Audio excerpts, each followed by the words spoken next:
Hey everyone, it's Coach Lance from OnlineHockeyTraining.com, and guess where I am today? And it's not Minnesota. I'm in beautiful Green Bay, Wisconsin, standing outside the iconic Lambeau Field, home of the Green Bay Packers. It just oozes tradition and history. I love it, but man, it's windy here. But today I'm not here to talk to you about the Green Bay Packers, or football for that matter. I'm in Green Bay because I want to talk to you about books, and one book in particular. You see, this book had a very profound effect on me and forever changed my coaching path and how I approach helping players reach their short and long-term objectives. Before I go on any further, this is a video for male and female players that have a lofty goal to one day play Division I hockey and professionally after that. For male players, the NHL is the final destination. So if you're not chasing that dream, you can move on to your next video, as I don't want to waste any more of your time.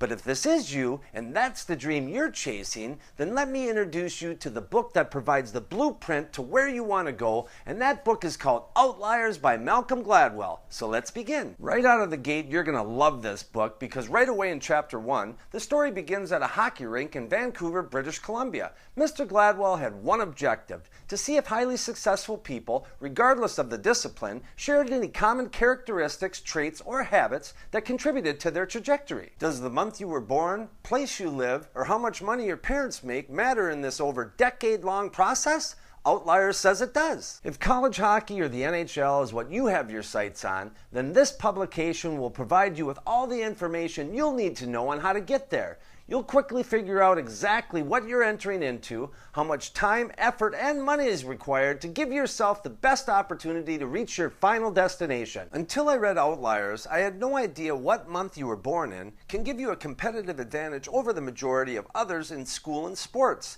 You see, this Canadian psychologist Roger Barnsley and his wife Paula were at a Lethbridge Broncos junior hockey game in southern Alberta, Canada. His wife noticed while looking through the program rosters that there were an incredible number of January, February, and March birth dates. The research that followed showed that kids born in the first 3 months of the year have a huge competitive advantage over kids born later in the year in both school and sports, especially hockey. Here's how this works for hockey. We all refer to our hockey players by their birth year. I myself have a 97 and an 01. Whatever your birth year is, you fall into two buckets in the eyes of coaches or talent spotters. You're either an old or a young birth year. For most young hockey hopefuls, the journey begins by learning how to skate through community-based programs. Some may start out on a backyard rink or outdoor pond. Around the age of 6 to 8 years old, something happens after community-based winter seasons end that positively changes the trajectory for some and makes the journey way more challenging for others.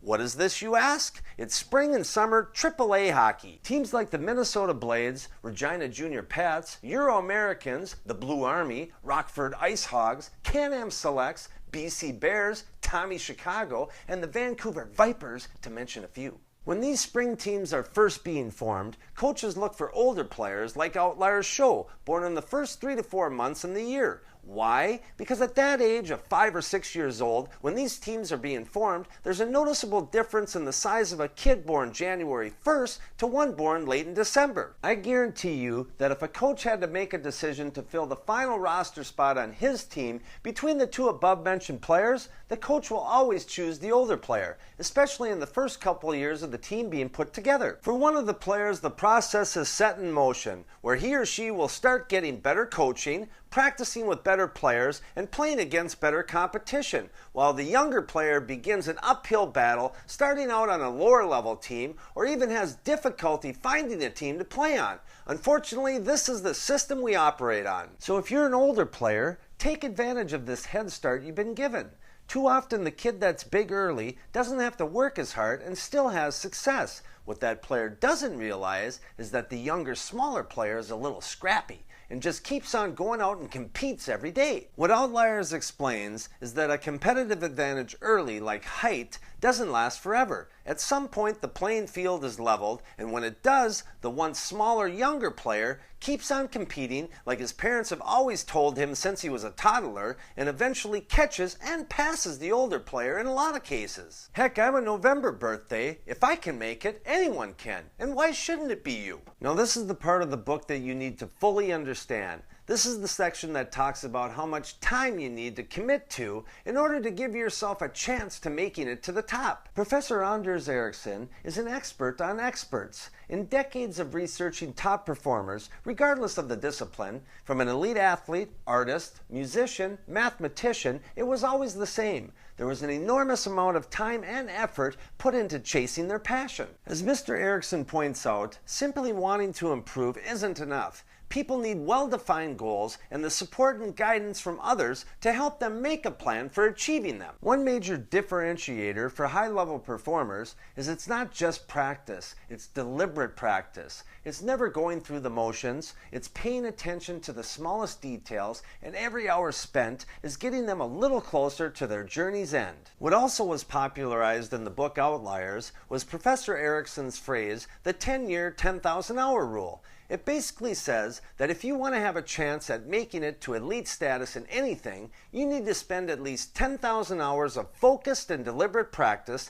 and this takes roughly 10 years to accomplish. That means that in order to reach 10,000 hours in 10 years, you'll have to train roughly 2.7 hours per day for 10 years. Seems like a lot, but you can see the importance of starting this process as early as you can to start chipping away at your 10,000 hours. The good news is that you don't necessarily have to get your 10,000 hours in 10 years. You can take longer, and I'm a perfect example. Most people don't know, but I didn't play my first NHL game till I was 27 years old. In looking back at my career and my skill acquisition path and commitment level, when I played my first game was probably when I got to my 10,000 hours. So you just gotta hang in there and keep putting in the work. Outliers also shows that where you were born plays a big role in success. In the book, Mr. Gladwell shows how if Bill Gates wasn't born where he was born and wasn't exposed to the people he was exposed to in the early years, Microsoft probably isn't created. From a hockey perspective, if you were born in Hawaii, you're probably not going to develop into a world-class hockey player. The book has all kinds of supporting stories on how people make it to the top of the mountain. It's always the same. Extraordinary success is the result of an often unlikely series of opportunities, lucky breaks, and occurrences that combine to create the precise conditions that allow for massive achievement. And this entails a lot of sweat equity and hard work. What I want you to take away from this is that if you have a passion for hockey, you can learn the characteristics, habits, and traits of highly successful people.